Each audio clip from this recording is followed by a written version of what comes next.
Welcome student, I am Sapta Bhardwaj. Today we continue the types of hybridization. Last video में student आपको बताया था what is hybridization and how the hybridization takes place into the different orbitals to form the molecules or the compounds. First हमारे पास type of hybridization में आता है student sp hybridization. As the name indicates student sp hybridization, there is the intermixing of one s orbital and one p orbital.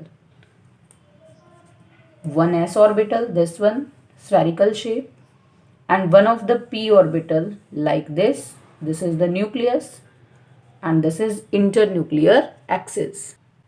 अब student this is the s orbital and this is p orbital. Specially जो ये p orbital है ये कौन सा है हमारे पास pz, क्योंकि pz ऑर्बिटल ही क्या बना सकता है sigma bond. It is not able to form the pi bond. और s ऑर्बिटल के साथ हमेशा जब भी p ऑर्बिटल ओवरलैपिंग में होगा, इंटरमिक्सिंग में होगा, तो वो कौन सा होगा pz. अब स्टूडेंट मैंने आपको लास्ट वीडियो में बताया था कि आफ्टर हाइब्रिडाइजेशन जो आपके पास पर्टिकुलर ऑर्बिटल्स हैं like s orbital and p orbital, they lose their identity. और उनकी कैसी शेप आ जाएगी इस तरह से, एक लार्जर लॉब और एक स्मॉलर लॉब. ऐसे ही जो p ऑर्बिटल होगा उसमें एक smaller lobe and this is the larger lobe. जो आपके पास लार्जर लॉब है उसके अंदर क्या होगा आपके पास इलेक्ट्रॉन. अब इलेक्ट्रॉन्स के बीच में क्या होगा maximum angle of separation according to the valence shell electron pair repulsion theory. जो आपको क्या कहता है कि bond pair are always quite apart from each other so that they have the minimum forces of repulsion and maximum stability. अब student यहाँ centre में क्या होगा न्यूक्लियस, और इस तरह से अगर हम एक एक्सिस को पास करें then it is the inter nuclear axis. अभी मैंने आपको बताया स्टूडेंट जो लार्जर लोब्स होंगे उनके अंदर क्या होंगे इलेक्ट्रॉन्स, और इलेक्ट्रॉन्स के बीच में means bond pair of electron के बीच में जो ये एंगल ऑफ सेपरेशन है वो कितने का होगा 180 डिग्री. मीन्स यहाँ पर जो हमारे पास शेप आएगी वो कैसी आएगी लीनियर ज्योमेट्री या फिर लीनियर शेप. इसको हम डायगोनल शेप भी बोलते हैं. और यहाँ पर इंटरमिक्सिंग किस किस की हुई 1s और 1p orbital, therefore it is the sp hybridisation. अब स्टूडेंट जो sp हाइब्रिडाइजेशन हमें देखने को मिलती है that is in case of C2H2. This is the ethyne और commonly it is known as acetylene. Paper में जनरली यही आपसे पूछा जाता है draw the hybridised structure of acetylene. फिर स्टूडेंट थोड़ा सा कंफ्यूज हो जाते हैं फॉर्मूले में, तो आपको ध्यान रखना है एसिटाइलिन इज इथाइन. इथाइन का फॉर्मूला हमारे पास क्या होगा C2H2. अब स्टूडेंट C2H2 आपको देखते ही तो पता नहीं चलेगा कि इथाइन के अंदर sp हाइब्रिडाइजेशन है. तो there are certain shortcuts to find out the hybridization. Shortcut to find out the hybridization. अब स्टूडेंट हमें किसने हाइब्रिडाइजेशन निकालनी है C2H2 में. तो firstly we are able to find out the number of valence electron. तो फर्स्ट हमने क्या कैलकुलेट करना है,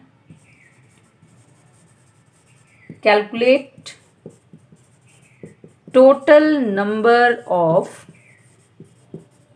valence electrons. अब स्टूडेंट कार्बन के एटॉमिक नंबर 6, इलेक्ट्रॉनिक डिस्ट्रीब्यूशन 2 4, तो लास्ट शेल में कितने इलेक्ट्रॉन 4. तो in case of carbon the number of valence electrons are 4. Number of carbon atom 2 plus hydrogen में valence electron 1, number of hydrogen atom 2. तो हमारे पास यहाँ पर total number of valence electron कितना हुआ 10. सेकेंड पॉइंट अब हमें क्या ध्यान रखना है स्टूडेंट, फर्स्ट तो हमने कैलकुलेट किया number of valence electron.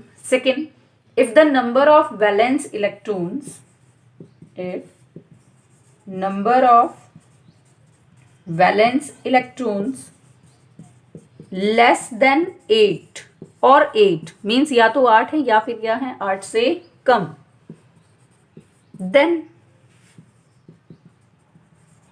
divided by 2. But if electrons more than 8 then divided by 8। तो हमें कितने से डिवाइड करना है? 8 से। अब हमारे पास नंबर ऑफ वैलेंस इलेक्ट्रॉन कितने हैं स्टूडेंट? 10। तो मीन्स मोर देन 8, तो हम इसको डिवाइड कितने से करेंगे? 8 से। तो हमारे पास आएगा स्टूडेंट 10/8, 1 पर जाएगा और रिमाइंडर हमारे पास कितना बचेगा? 2। अब रिमाइंडर के साथ भी वही सेम रूल होगा स्टूडेंट, अगर रिमाइंडर 8 और लेस देन 8 है देन डिवाइडेड बाय 2, अगर वो मोर देन 8 होता तो डिवाइडेड बाय 8। और ये प्रोसीजर हम कब तक करेंगे? जब तक कि हमारे पास रिमाइंडर 0 ना हो जाए। तो 2 से 2 1, 1 + 1, तो हमारे पास क्या आ गया? 2। It means for the hybridization there is the requirement of the two orbital, one is the s and second is the p, so the hybridization is sp hybridization. One more thing student, जो हम hybridization निकालते हैं वो हमेशा किसकी निकलती है? Central carbon atom की या फिर सेंट्रल एटम। उसमें जरूरी नहीं है कि वो कार्बन हो, बोरोन भी हो सकता है, बेरिलियम भी, एनी ऑफ द एटम जो सेंटर में प्रेजेंट होगा उसकी हम क्या फाइंड आउट करते हैं? हाइब्रिडाइजेशन। तो अब शॉर्टकट फॉर्मूले से हमारे पास एसिटाइलिन की हाइब्रिडाइजेशन आती है sp। Now student we discuss the structure of C2H2 means sp hybridized structure of C2H2। Firstly student we write the electronic configuration of carbon 1s2 2s2 2p2। तो हमारे पास 2 2 4 और 2 6। हमारे पास एटॉमिक नंबर कार्बन का कितना है? 6 means there are the 6 electrons. अब student जो हमने ये इलेक्ट्रॉनिक कॉन्फ़िगरेशन लिखा ये किस में है? GS में, मीन्स ग्राउंड स्टेट में। If we write the electronic configuration of carbon in the excited state, तो एक्साइटेड स्टेट में हमारे पास आएगा 1s2। और अब क्या होगा? जो 2s के अंदर 2 इलेक्ट्रॉन है उनमें से एक इलेक्ट्रॉन अनपेयर्ड होगा और वो कहाँ पर चला जाएगा? 2p के अंदर। जस्ट लाइक दिस, s का एक इलेक्ट्रॉन कहाँ चला गया? इधर p ऑर्बिटल के अंदर। अब स्टूडेंट हमारे पास हाइब्रिडाइजेशन कितनी निकल कर आई? sp means 1 s orbital and 1 p orbital undergo the sp hybridisation. अब स्टूडेंट p के अंदर हमारे पास होता है एक px py और तीसरा हमने जो हाइब्रिडाइजेशन में लिया वो कौन सा है? pz। तो आपके पास 2 p ऑर्बिटल px और py ये दोनों कैसे बच जाएंगे? अनहाइब्रिडाइज्ड।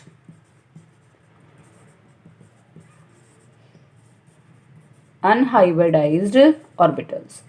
अब स्टूडेंट एक बात और हमें याद रखनी है, जो भी ऑर्बिटल हाइब्रिडाइजेशन में जाते हैं they always form sigma bond, और जो हमारे पास अनहाइब्रिडाइज्ड ऑर्बिटल्स होते हैं वो क्या बनाते हैं? They are utilized to form the pi bonds. अब स्टूडेंट फर्स्ट हमारे पास कार्बन फर्स्ट, अब उसकी हाइब्रिडाइजेशन हमारे पास कौन सी है? sp। तो हाइब्रिडाइजेशन के अकॉर्डिंग हमने ये स्ट्रक्चर बनाया, s ऑर्बिटल और p ऑर्बिटल, अभी आपको बताया था। Second carbon hybridized structure like this, एक लार्जर लॉब और एक स्मॉलर, सेम हमने यहाँ पर बनाया। कार्बन के जो sp हाइब्रिडाइजेशन में गए उसमें इलेक्ट्रॉन कितने हैं? 2, एक s के अंदर और एक p। 1 इलेक्ट्रॉन इस कार्बन का, सेकेंड इलेक्ट्रॉन सेम इस कार्बन का, 1 इलेक्ट्रॉन यहाँ और 1 इलेक्ट्रॉन इधर। अब ये दोनों ऑर्बिटल कैसे ओवरलैप कर रहे हैं इस तरह से स्टूडेंट? हेड ऑन ओवरलैपिंग में। तो यहाँ पर कौन सा बॉन्ड बन जाएगा? Sigma bond, because the bond formed by the head on overlapping of the orbitals along the internuclear axis is known as the sigma bond। अब स्टूडेंट यहाँ पर आपको ध्यान है फॉर्मूला क्या है? C2H2। तो 2 कार्बन इस तरह से सिग्मा सिंगल बॉन्ड से ज्वाइन कर गए। अब इनके पास क्या है? एक एक हाइड्रोजन, एक हाइड्रोजन इधर एक इधर। तो अब हमारे पास जो ये वाला लोब है ये किसके साथ ओवरलैप कर जाएगा? हाइड्रोजन के 1s1 ऑर्बिटल से। मीन्स एक इलेक्ट्रॉन कहाँ से आ गया? हाइड्रोजन से, sigma bond formation. Similarly second hydrogen atom 1s1, उसका एक इलेक्ट्रॉन यहाँ आ गया और यहाँ पर भी कौन सा बॉन्ड बन गया? सिग्मा। तो अभी हमारे पास इतना स्ट्रक्चर कंप्लीट हुआ। अब हमें पता है स्टूडेंट कार्बन की वैलेंसी कितनी होती है? 4, as carbon is tetra covalent, क्योंकि उसकी लास्ट शेल में कितने इलेक्ट्रॉन हैं, 1 2 3 4, तो वो 4 बॉन्ड बना सकता है। वैलेंसी को पूरा किया तो आपके पास कितने बॉन्ड आ जाएंगे, triple bond between the 2 carbon. अब स्टूडेंट आपने अगर लास्ट वीडियोस को देखा हो तो जिसमें मैंने आपको कोवेलेंट बॉन्ड्स के टाइप करवाए सिग्मा और पाई बॉन्ड्स, तो उसमें बताया था कि जब भी दो एटम मोर देन 1 बॉन्ड से जुड़े होते हैं तो एक बॉन्ड हमेशा कैसा होता है, सिग्मा, रिमेनिंग जितने भी बॉन्ड्स होंगे वो आपके पास कैसे होंगे, पाई। और पाई बॉन्ड्स कैसे बनते हैं, बाय द साइडवे ओवरलैपिंग। अब स्टूडेंट साइडवे ओवरलैपिंग और पाई बॉन्ड बनाने के लिए हमें किन ऑर्बिटल्स की रिक्वायरमेंट है, अनहाइब्रिडाइज्ड ऑर्बिटल। तो हमारे पास px और py ऑर्बिटल्स अनहाइब्रिडाइज्ड हैं। px ऑर्बिटल उसके अंदर एक इलेक्ट्रॉन है, फिर ये py ऑर्बिटल इसके अंदर भी एक इलेक्ट्रॉन है। सेकेंड कार्बन पर भी क्या है, px orbital and this is py orbital with 1 electron. अब स्टूडेंट जो px ऑर्बिटल है वो दूसरे कार्बन के px ऑर्बिटल के साथ कैसे चला जाएगा, साइडवे ओवरलैपिंग में, and that result into the formation of the pi bond. Similarly जो ये py ऑर्बिटल है ये सेकेंड कार्बन के py ऑर्बिटल के साथ कहाँ चला जाएगा, साइडवे ओवरलैपिंग में, and again that result into the formation of the pi bond. तो अब हमारे पास किसका स्ट्रक्चर कंप्लीट हो जाता है, C2H2 means this is the complete hybridized structure of